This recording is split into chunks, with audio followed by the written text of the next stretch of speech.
Le confort de l'inaction dans la relation de couple, c'est le sujet de ce 36e épisode du podcast Les chemins du couple. Le podcast Les chemins du couple est le podcast hebdomadaire qui permet aux hommes et aux femmes de trouver l'équilibre entre soi et l'autre dans la relation. Chaque semaine, j'aborderai avec vous les différents aspects de la vie de couple et des relations en général pour vous permettre d'être bien au quotidien et de mieux comprendre les différentes facettes de la relation de couple. À mi-chemin entre développement personnel et psychologie, ce podcast vous proposera un doux cheminement vers plus de bien-être, plus de paix, avec vous-même et dans vos relations de couple. Parce que tout est un apprentissage, y compris la relation à soi et aux autres. Semaine après semaine, ce podcast sera à vos côtés pour améliorer votre quotidien et être vraiment plus épanoui. Aujourd'hui, nous allons aborder un sujet qui semble avoir touché une corde sensible chez de très nombreuses personnes de ma communauté, le confort de l'inaction dans le couple. En fait, je vais vous expliquer un petit peu. Il y a quelques jours, j'ai envoyé un email sur ce sujet. Et en fait, j'ai vraiment indiqué votre prénom, donc Sabrina, est-ce que vous êtes dans le confort de l'inaction ? Et les réactions ont été hyper partagées et très tranchantes. Et en fait, certains d'entre vous se sont même sentis jugés et ils ont trouvé ce titre très culpabilisant. Et c'est très marrant parce que d'un autre côté, j'ai eu des personnes qui m'ont dit merci parce que ça a réveillé quelque chose en eux. Et donc, à nouveau, ça me conforte à quel point l'être humain est capable d'interpréter les choses sous ses propres filtres, sous les différentes façons. Et c'est exactement aujourd'hui, j'ai décidé de rebondir et de vraiment aller plus loin sur ce sujet et d'aller parler de ce confort de l'inaction. Et comment l'inaction peut profondément affecter votre relation de couple. Et l'idée, c'est aussi de comment vous pouvez justement passer à une action constructive. Alors, j'ai envie de vous ramener le contexte du mail et puis de vous le lire en fait. Donc, le mail, bien évidemment, s'adressait en fin de promotion d'un de mes accompagnements et donc bien évidemment que j'invite à rejoindre les accompagnements. Mais c'est pas juste, ne passez pas, vous êtes mauvais si vous passez à l'action, si vous passez pas à l'action et que vous achetez pas mon accompagnement. Ça allait bien au-delà, bien évidemment. Et donc le mail, je vais vous le lire pour que de toute façon vous puissiez ressentir ce qui se passait. Donc, j'ai donné le titre, voilà, et puis après j'ai dit, le confort de l'inaction. Il est toujours plus facile de rester dans sa zone de confort, de repousser les décisions importantes, de laisser les choses suivre leur cours.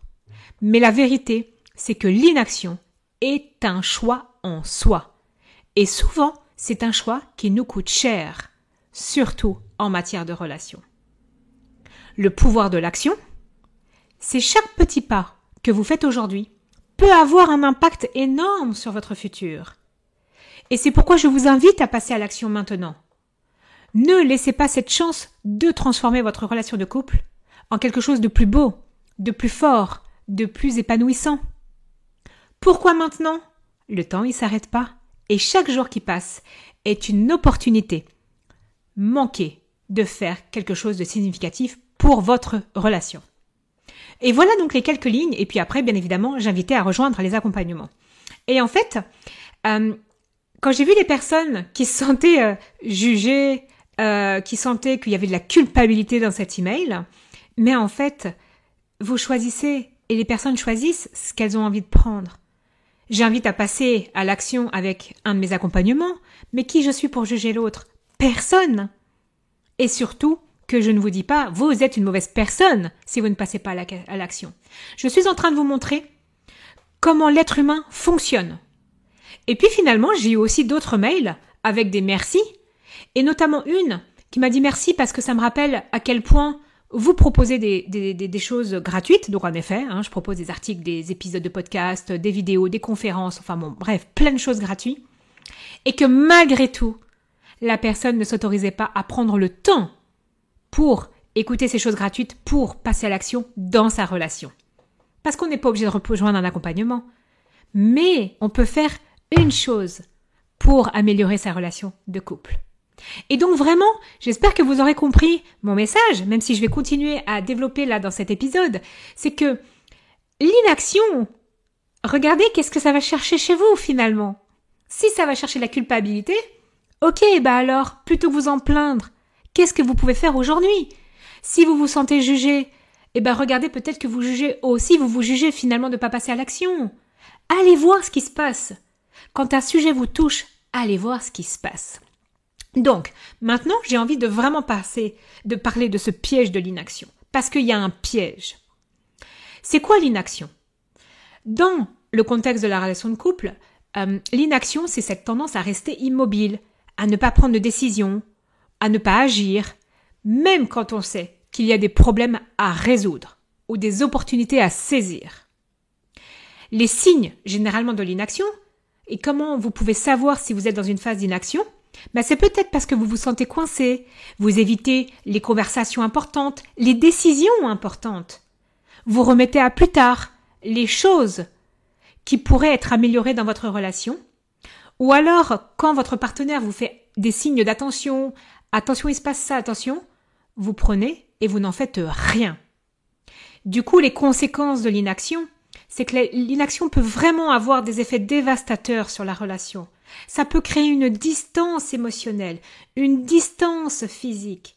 Ça peut affecter la communication. Et ça peut même conduire à la rupture. J'ai vraiment des personnes que j'accompagne en cabinet, mais qui souffrent maintenant de ce qu'ils sont en train de passer par cette rupture, est-ce qu'on part, est-ce qu'on reste, à cause de ça. Parce que pendant des années, et les remarques que j'ai, c'est pendant des années, je l'ai prévenu. Et il ne s'est rien passé, elle n'a rien fait, il n'a rien fait. Et c'est ça l'inaction.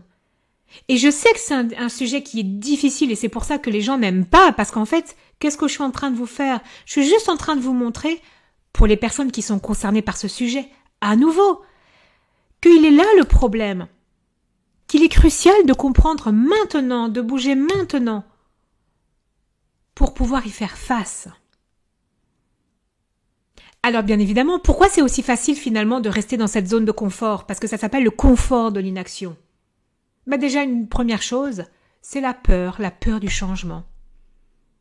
Moi aussi, j'ai peur du changement et des fois je fais pas des choses, j'ose pas envoyer des choses ou quoi, mais parce que j'ai peur, bien évidemment, parce que ça va changer. Et l'être humain, il est programmé pour éviter le risque. Pourtant, le changement, même positif, peut être perçu chez certaines personnes comme une menace pour l'équilibre émotionnel, pour la routine. C'est pour ça que certaines personnes préfèrent rester dans cette zone de confort. Quand on parle de zone de confort, on ne parle pas uniquement de la zone de confort au niveau du travail. On peut vraiment parler de cette zone de confort au niveau relationnel. L'illusion de la stabilité. L'inaction peut donner aussi une fausse impression de stabilité. On pense que si on fait rien de mauvais peut nous arriver. Mais en réalité, l'inaction, c'est souvent une forme de régression déguisée. Et puis, il y a aussi la fatigue décisionnelle. Parce que pour certaines personnes, à un moment donné, prendre des décisions, surtout celles qui affectent notre vie émotionnelle, peut être épuisant. Et parfois, l'inaction est le chemin de moindre résistance. Et donc, comprendre ces mécanismes psychologiques qui peuvent peut-être vous concerner ou concerner votre partenaire peut vous aider à démanteler les barrières invisibles qui vous empêchent de passer à l'action. Et ce n'est qu'en prenant conscience de ces freins que vous pouvez commencer à les surmonter. Donc si vous sentez jugé, culpabilisé, quand il y a ce genre de messages qui arrivent, et pas forcément que de moi, allez voir justement, mais qu'est-ce qui se passe au-delà du message? Et donc, comme je le disais, la première étape pour sortir de cette spirale d'inaction, c'est la prise de conscience. Reconnaître que vous êtes dans une phase d'inaction. Et reconnaître, c'est pas se juger, c'est juste reconnaître. Et comprendre aussi quelles sont les raisons derrière. Je vous ai donné 3 exemples de raisons. L'être humain est multifacette, d'accord? Il y en a beaucoup plus que ça. Maintenant, je détaille ça dans des accompagnements en thérapie ou autres. Mais déjà, si ces 3 point vous parle, alors c'est déjà important d'aller en prendre conscience. Et donc comprendre, comme je le disais, de ces raisons psychologiques derrière ça, ça peut être libérateur. C'est le premier pas vers le changement positif, vers une relation plus épanouie. La prise de conscience, c'est vraiment un éclairage sur ces zones d'ombre de votre comportement, de votre relation. Et surtout, elle vous permet de passer d'un état de déni ou d'ignorance à un état d'ouverture et de possibilité. C'est comme si vous allumiez la lampe dans une pièce noire. Vous voyez soudainement ce qui était invisible auparavant. Donc cette prise de conscience est souvent un déclencheur qui peut aussi vous permettre de pousser à agir, à chercher des solutions, à ouvrir le dialogue avec votre partenaire, aussi difficile que ça peut être dans certaines circonstances. Ça vous donne la permission de vous libérer de ces chaînes de l'inaction et enfin de prendre les rênes de votre propre bonheur. La prise de conscience, c'est pas seulement une étape, c'est le fondement sur lequel vous pouvez construire une relation plus saine et plus heureuse. Sans cette prise de conscience, tout effort de changement, c'est comme construire une maison sur du sable mouvant. Puis après, c'est intéressant d'aller voir la responsabilité. C'est sûr que dans une relation, les actions de l'un ont un impact sur l'autre. Si l'un de vous est dans une phase d'inaction, cela peut affecter l'autre partenaire et la dynamique globale. Mais si vous rentrez dans une phase d'action, ça peut aussi impacter différemment l'autre et la dynamique globale de la relation.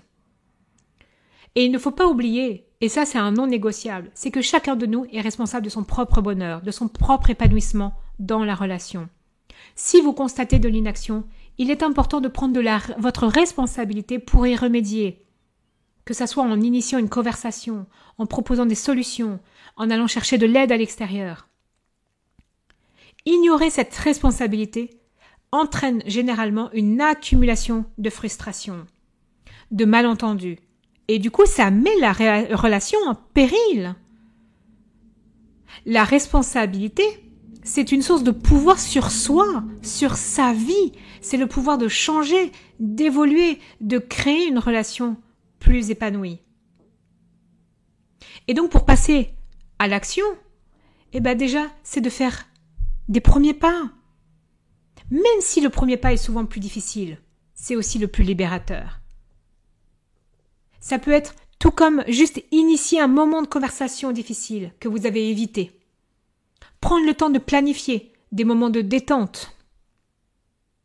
Choisir, même quand votre conjoint ou votre conjointe n'est pas heureuse, fait la tête ou quoi que ce soit, de mettre de la musique, de danser, de lui proposer autre chose. Changer la dynamique, un pas après l'autre.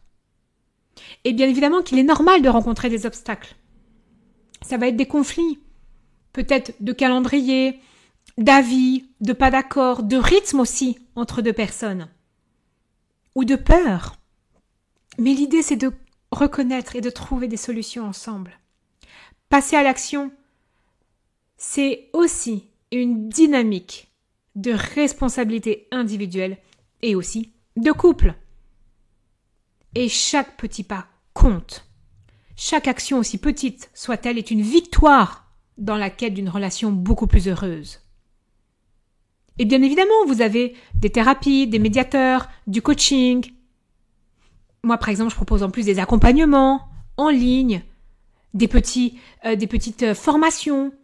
Mais rien que de écouter une formation, lire un livre sur le couple, sur ce qui se passe actuellement, c'est un pas, c'est une forme de passage à l'action, quand la situation est délicate. Et ça peut être même écouter une vidéo gratuite, un épisode de podcast, aller chercher sur Internet un article. Il y a tellement même de ressources gratuites que je ne comprends même pas, finalement, qu'on se sente jugé ou que par rapport à ça. Mais non. Si vous vous sentez jugé quand on parle d'inaction, c'est tout simplement aussi parce que vous êtes peut-être aussi vraiment là-dedans. Et bien évidemment, je mets des peut-être. Ne le prenez pas personnellement pour vous. Mais c'est juste qu'à un moment donné, il y a plein de choses aujourd'hui pour transformer vos relations. Et c'est ça mon message d'aujourd'hui. Mon message, c'est que vous avez plein de possibilités. J'en ai plein qui m'auront répondu, vous vous rendez pas compte, avec la crise financière, on doit faire attention à notre argent. Mais à nouveau, je vous dis pas de rejoindre mes accompagnements si vous pouvez pas financièrement, et en plus vraiment, je le dis, je suis pas comme ça. Vous pouvez pas. Demain, je peux pas m'acheter quelque chose, je l'achète pas, c'est tout. Mais il y a plein d'autres choses qu'on peut faire. Plein d'autres choses. Juste remplir les réservoirs d'amour avec le bon langage de l'amour adéquat de votre partenaire. C'est un passage à l'action. Lui faire un thé, lui apporter son café le matin dès qu'il se lève, c'est un passage à l'action. Dire je t'aime, le prendre dans ses bras ou la prendre dans ses bras, c'est un passage à l'action.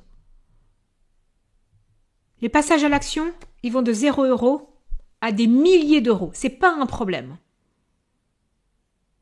Donc faites-le en fonction de vos possibilités. Et c'est bien là le message. Mais faites-le. Prenez conscience. Allez faire le job sur vos peurs. Prenez conscience de ce qui vous en empêche. Et vraiment, j'attends vos commentaires et vos partages là-dessus.